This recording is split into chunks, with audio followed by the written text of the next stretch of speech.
আসসালামু আলাইকুম বন্ধুরা, সবাই কেমন আছেন? আশা করি সবাই ভালো আছেন। আজ আপনাদের জন্য নিয়ে এসেছি গল্পের চতুর্থ পর্ব। আশা করি গল্পটি আপনাদের ভালো লাগবে। তাহলে চলুন শুরু করা যাক। আমার রুমে প্রবেশ করে ডাক্তার আঙ্কেল থমকে দাঁড়ায়। বিস্ফারিত চোখে তাকিয়ে আছে আরিয়ানের দিকে। আরিয়ানও অবাক হয়ে তাকিয়ে আছে। ব্যাপারটা কি হলো বুঝতে পারছি না। এরা কি একে অপরকে চেনে? আমার মতো নীলুও অবাক হয়ে গেছে। সেও আমার দিকে তাকিয়ে বোঝার চেষ্টা করছে আমি কিছু বুঝেছি কিনা। আমিও মাথা নেড়ে ইশারা করি যে আমি কিছু বুঝতে পারছি না। হঠাৎ আরিয়ান ছুটে এসে ডাক্তার আঙ্কেলকে জড়িয়ে ধরে। ডাক্তার আঙ্কেল হাতের ব্যাগ মাটিতে ফেলে আরিয়ানকে পরম স্নেহের সাথে বুকে জড়িয়ে নেয়।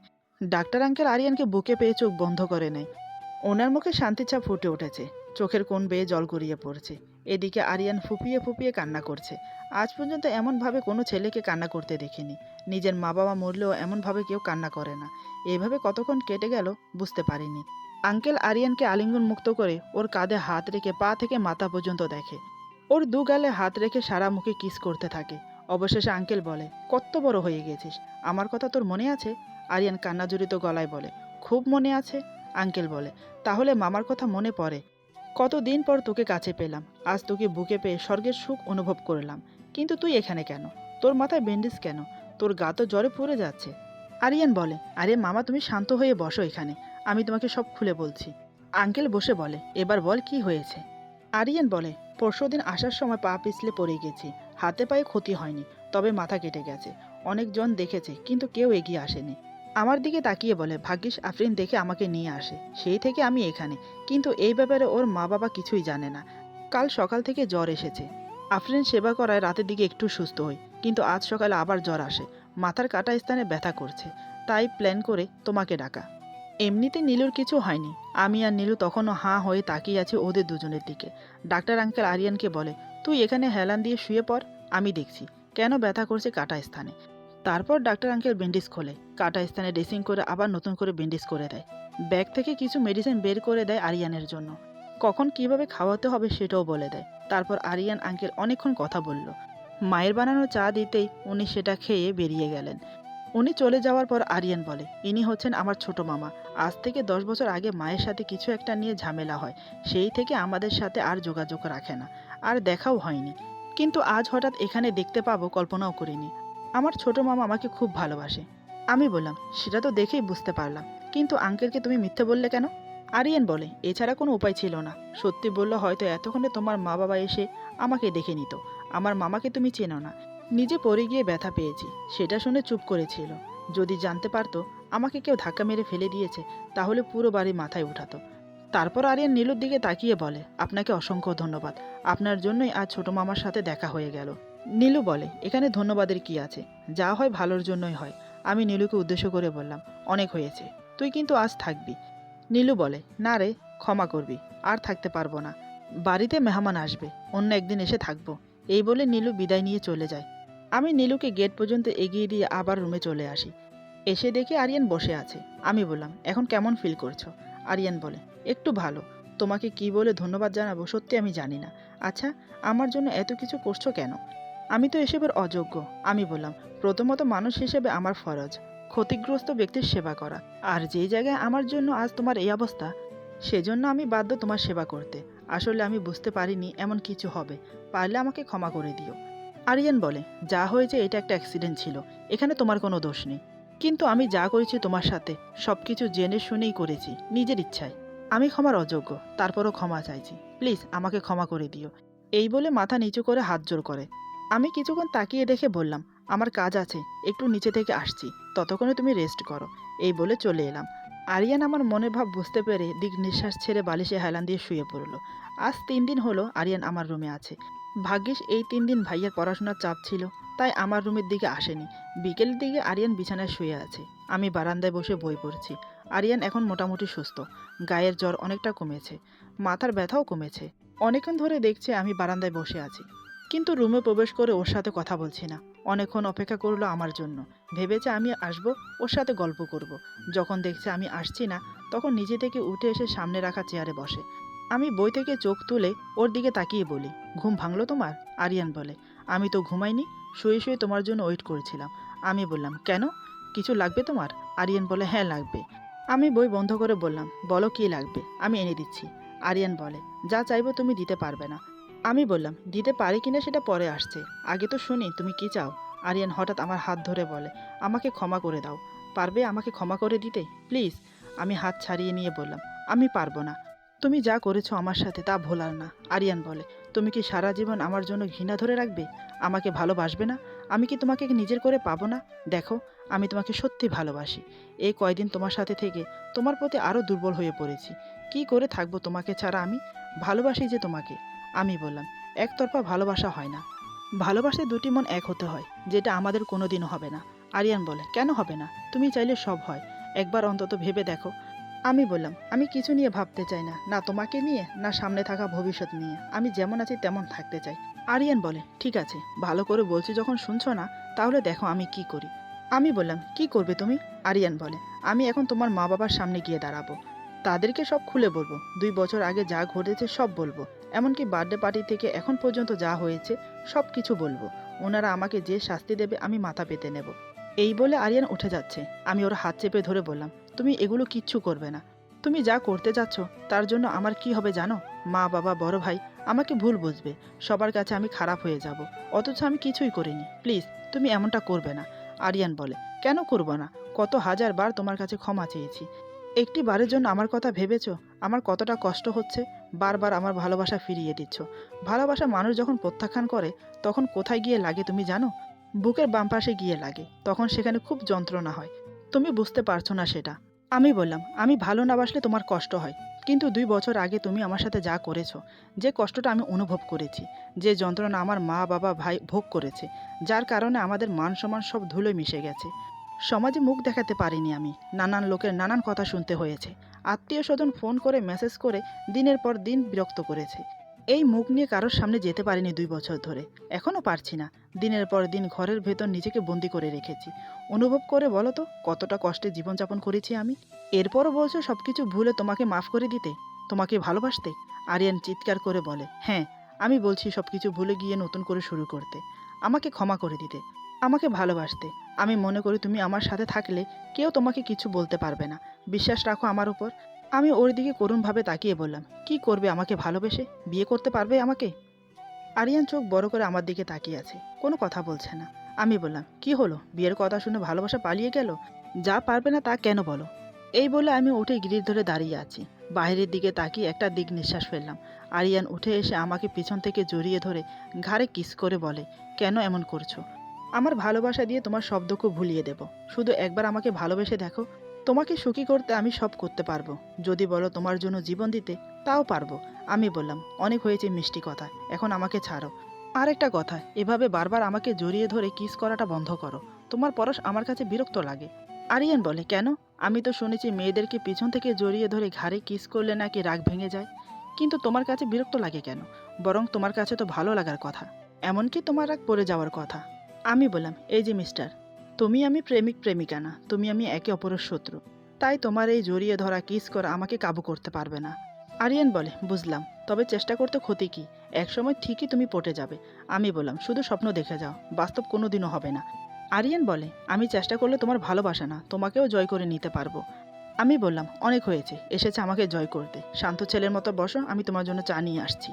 এই বলে যাওয়ার জন্য উদ্যত হলাম। আরিয়ান পেছন থেকে আমাকে টেনে বুকের সাথে চেপে ধরে, তারপর আমার কপালের সাথে কপাল ঠেকিয়ে বলে, যত এড়িয়ে যাও, আমি কিছু পরোয়া করব না, আমি শুধু তোমাকেই ভালোবাসবো। অবহেলা করছো করো, তবে আমার ভালোবাসা কমবে না। ওর পরশে আমার ঠোঁট কাঁপছে, আমি কাঁপা কাঁপা ঠোঁটে বললাম, কেন এমন করছো বারবার? এগুলো কিন্তু ঠিক হচ্ছে না, তুমি কিন্তু বারবার আমাকে হয়রানি করছো। আরিয়ান বলল, হয়রানি করছি না, আমি আমার ভালোবাসা তোমার কাছে জাহির করছি। আমি বললাম, এভাবে কেউ কারোর ভালোবাসা জাহির করে? বারবার জড়িয়ে ধরা কিস করা, দেখো এবার বন্ধ করো। আরিয়ান বলে, তাহলে কিভাবে করে? আমি তো শুধু এভাবে জানি, তুমি শিখিয়ে দাও কিভাবে করলে তুমি খুশি হবে, তোমাকে আমি পাবো। আমি বললাম, মনে হচ্ছে আমি যেন আরও কয়েকটা প্রেম করে শিখে এসেছি, তা এখন তোমাকে শেখাবো। আরিয়ান বলে, আমিও কোনোদিন প্রেম করিনি, তাই জানি না কিভাবে ভালোবাসা ইজাহার করে। আমি বললাম, আমি জানি না কিভাবে কি করে, আর আমি জানতেও চাই না, আমাকে যেতে দাও। আরিয়ান বলে, আর একটু এভাবে থাকো না, আমার কাছে খুব ভালো লাগছে। আমি বললাম, কিন্তু আমার কাছে না খুব খারাপ লাগছে, খুব বিরক্ত লাগছে। তারপর জোর করে নিজেকে ছাড়িয়ে চলে গেলাম।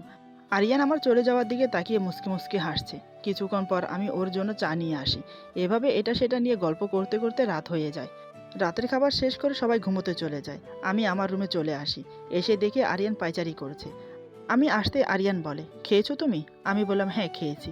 আমার মনে হয় তুমি এখন সুস্থ, তাই বলছি তুমি এখন আসতে পারো। আরিয়ান বলে, আমি মোটামুটি সুস্থ, আজ রাতে চলে যাব। আমি বললাম, আর একটু পরে যাও, সবেমাত্র সবাই খেয়ে রুমে গেছে, ঘুমানোর পরে না হয় তুমি যেও। আরিয়ান বলে, ঠিক আছে, এই কয়দিন আমার জন্য তোমার অনেক কষ্ট হয়েছে, নাওয়া খাওয়া ঘুম সব কিছু ডিস্টার্ব হয়েছে, তার জন্য আমি দুঃখিত। সাথে আমার সেবা করার জন্য তোমাকে ধন্যবাদ দিয়ে ছোট করব না, তার জন্য তোমাকে অন্য কিছু দিতে চাই। আমি বললাম, দায়িত্বটা আমার ছিল, তাই করেছি, তার জন্য কিছু চাই না। আরিয়ান বলে, তা কি করে হয়? আমি যে না দিয়ে রাতে ঘুমোতে পারবো না। আমি বললাম তো আমার লাগবে না। আরিয়ান বলে, কিন্তু আমার যে দিতে মন চাইছে। এই বলে ধীরে ধীরে এগোতে থাকে। আমি বললাম, এভাবে সামনে আসছো কেন? আরিয়ান বলে, কিছু দিতে চাই তাই। আমি বললাম তো আমার কিছু চাই না। কথা বলতে বলতে কখন যে দেয়ালের সাথে পিঠ ঠেকে গেল বুঝতেই পারিনি। আর কিছু বলার সুযোগ দিল না। হঠাৎ আমার দুই গাল চেপে ধরে আমার ঠোঁট জোড়া ও ঠোঁটের দখলে নিয়ে নেয়। তারপর পরম তৃপ্তিতে ঠোঁট থেকে পিপাসা নিবারণ করতে থাকে। চোখ বন্ধ করে পরিতৃপ্তির শান্তি অনুভব করেছে। আর আমি চোখ বড় বড় করে ওর দিকে তাকিয়ে আছি। মনে হচ্ছে কত দিনের তৃষ্ণার্ত। একটা পুরুষের সাথে যুদ্ধ করে নিজেকে ছাড়ানো অতটা সহজ না। আরিয়ানের সামনে আমি কিছুই না। তারপরও আমি অনেক চেষ্টা করছি। আমি কিছু বুঝতে পারছি না। বারবার আমার ঠোঁটের উপরে কেন ঝাঁপিয়ে পড়ে। এভাবে কতক্ষণ যুদ্ধ করলাম ওর সাথে আমি নিজেও জানি না। আরিয়ান আমাকে দেয়ালের সাথে একদম চেপে ধরেছে। নিজেকে ছাড়ানোর কোনো উপায় খুঁজে না পেয়ে আমি বাধ্য হয়ে ওর ঠোঁটে কামড় মারতে। আরিয়ান চিৎকার দিয়ে আমাকে ছেড়ে দেয়। আগেরবার মাথা কেটে যাওয়ার পরও শান্ত ছিল, কিন্তু এবার আর শান্ত থাকতে পারলো না। আমাকে সজোরে একটা থাপ্পড় মারে। থাপ্পড়টা এত জোরে ছিল আমি আর দাঁড়িয়ে থাকতে পারলাম না। গাল চেপে ধরে মেঝেতে বসে পড়ি। শুধু মুখ দিয়ে চিৎকার দিতে পারছি না লজ্জায়। আরিয়ান রাগিত সুরে বলে, তুমি আমাকে কি মনে করো, কুকুর বিড়াল, যখন ইচ্ছে তখন আঘাত করবে? একটা কথা কান খুলে শুনে রাখো, ভালোবাসি বলে এই না, যখন তখন তোমার সব অত্যাচার সহ করব। তোমাকে ভালোবেসে আদর করে নিজের করে নিতে চেয়েছিলাম, আর তুমি কি না বারবার আমাকে অপমান করছো, আমাকে আঘাত করছো। কেন এমন করছো তুমি? আমি স্বেচ্ছায় এসেছি তোমার কাছে ক্ষমা চাইতে। কতটা রিস্ক নিয়ে তোমার কাছে এসেছি তুমি সেটা খুব ভালো করেই জানো। তাই বলে তুমি বারবার আমাকে অবহেলা করবে, ভালোবাসার নাজায়েজ ফায়দা তুলবে? তোমার মতো মেয়েরা না এটারই যোগ্য, ভালোবাসার না। আমি তখনও মেঝেতে বসে ফুপিয়ে ফুপিয়ে কান্না করেছি।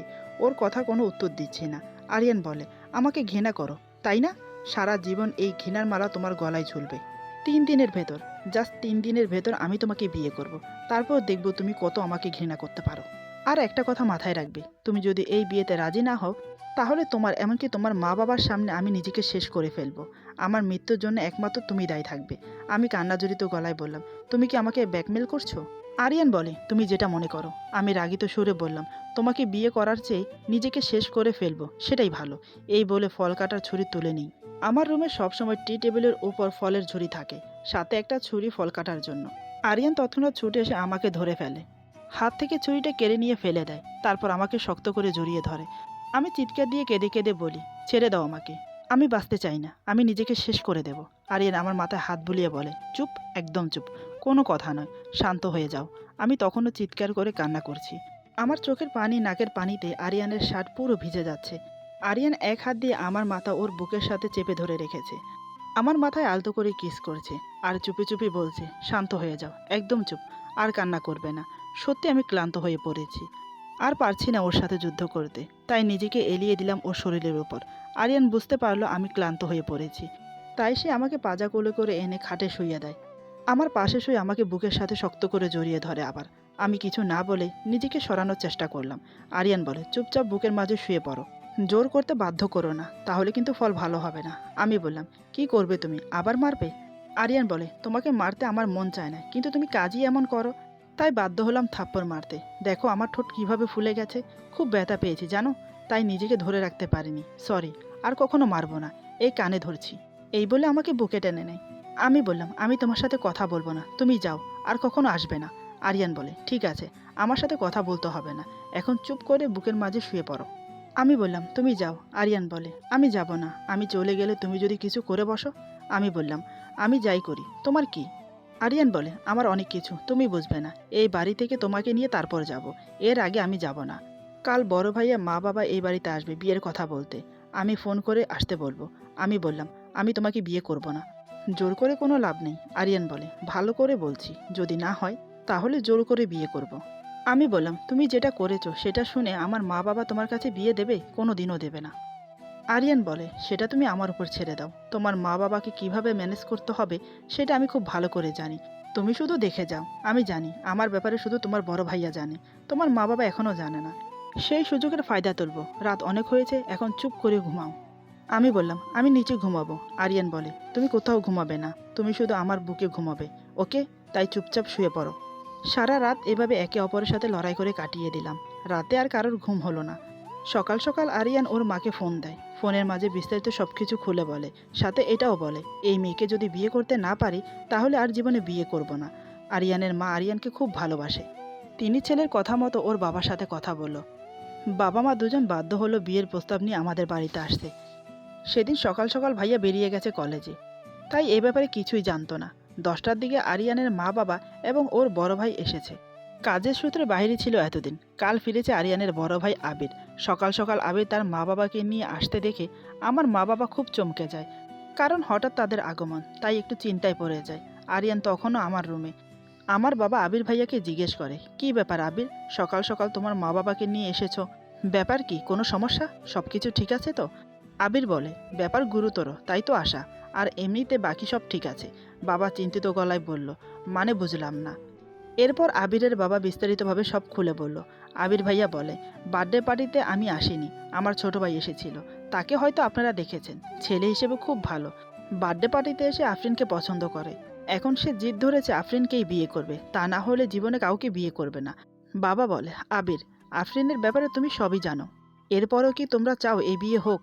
যখন তোমার ভাই সব জানতে পারবে, সে কি আফরিনকে বিয়ে করবে? আবিরের বাবা বলে, আমরা সব কিছু জানি, এমনকি আরিয়ানও সব কিছু জানে। আমরা জেনে শুনে খুশি মনে ওকে ছেলের বউ বানাতে চাই। আমাদের কোনো কিছু দাবি নেই। এখন আপনারা বলুন রাজি আছেন কিনা। বাবা হাসি মুখে বলল, এ তো খুশির খবর। কেন, রাজি না হওয়ার কি আছে? তারপর মাকে উদ্দেশ্য করে বলে, মিষ্টি মুখ করাও। হাবিব ভাইয়া বলল, আঙ্কেল, কিছু মনে না করলে একটা কথা বলার ছিল। বাবা বলে, কি কথা বলো বাবা। হাবিব ভাইয়া বলে, আঙ্কেল, বিয়েটা পরশু হবে, এটা আরিয়ান চাচ্ছে। আমি বলি কি, পরশু বিয়েটা হয়ে যাক, 1 সপ্তাহ পর না হয় আমরা বড় করে অনুষ্ঠান করি। বাবা মায়ের সাথে পরামর্শ করে বলল, ঠিক আছে, আমাদের কোনো আপত্তি নেই। তবে মাসুদ আসলে জানানো প্রয়োজন। ও কি বলে দেখি, তারপর না হয় জানাচ্ছি। হাবিব ভাইয়া বলে, আঙ্কেল, আপনি একদম চিন্তা করবেন না, মাসুদের সাথে আমি কথা বলে নেব। আপনি বিয়ের দিন ফাইনাল করুন। এত কিছুর পরেও যখন ভালো সম্বন্ধ পেল, মা বাবা না করতে পারলো না। বিয়ের দিন তারিখ ঠিক করে ফেললো। পরশু সামান্য আয়োজন করে বিয়ে হবে, 1 সপ্তাহ পর বড় করে অনুষ্ঠান করবে। এদিকে আমি আর আরিয়ান এখনও রুমে বসে আছি। হঠাৎ আরিয়ানের ফোনে কল আসে। আরিয়ানের বাবা ফোন করেছে। তিনি বললেন, তোমার বিয়ে ঠিক হয়ে গেছে। যেই মেয়েকে পছন্দ করেছো তার সাথে বিয়ে ঠিক হয়েছে। আগামী পরশু তোমার বিয়ে। কিন্তু তুমি কোথায়? 4 দিন হয়ে গেল তুমি বাড়ি আসছো না। আরিয়ান শুনে খুব খুশি। সে হাসি মুখে বলে, থ্যাংক ইউ বাবা, থ্যাংক ইউ সো মাচ। তুমি আমার সুইট বাবা, আই লাভ ইউ। আমি আমার বন্ধু বাড়িতে আছি, বিয়ের দিন ঠিকই চলে আসব। ফোনটা লাউড স্পিকারে ছিল, আমি সব শুনতে পেলাম। আমি হাঁ হয়ে তাকিয়ে আছি ওর দিকে।